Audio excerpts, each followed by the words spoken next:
আসসালামু আলাইকুম রাহমাতুল্লাহি ওয়া বারাকাতুহু। এটা হলো পাবদা মাছ মাখিয়ে কষানো, কাঁচামরিচ দিয়ে, শুকনা মরিচ ছাড়া, গুঁড়া মরিচ যেটা সেটা দেওয়া হয়নি। টমেটো, পেঁয়াজ, কাঁচামরিচ, ধনের গুঁড়া,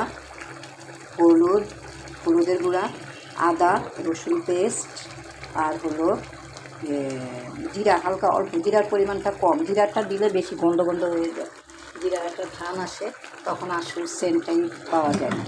এটা আপনার আদা রসুনই কভার করে, এটা একটু সুন্দর হয়, টেস্ট হয় অনেক খেতে। তো যে যেখানে আছেন নিশ্চয়ই ভালো আছেন, সুস্থ আছেন, আমাদের জন্য দোয়া করবেন, আমরা যেন ভালো থাকি। অনেক গরম পড়ছে এখানে,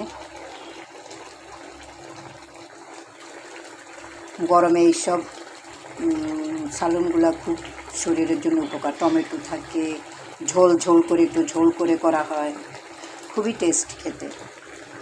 এখন ধনেপাতা দিব না, আর একটু টানলে পরে ধনেপাতা দেওয়া হবে। এটা ধনেপাতাটা দিয়ে দিলাম।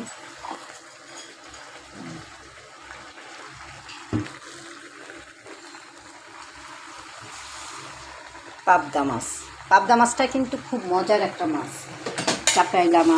চাপিলা মাছ আছে না, চাপিলা মাছ, পাবদা মাছ, বোয়াল মাছ, এগুলো হলো সব নরম মাছ। ট্যাংরা মাছ, তারপরে ওগুলো বাতাসি মাছ, এগুলো সব নরম মাছ, ঠিক না?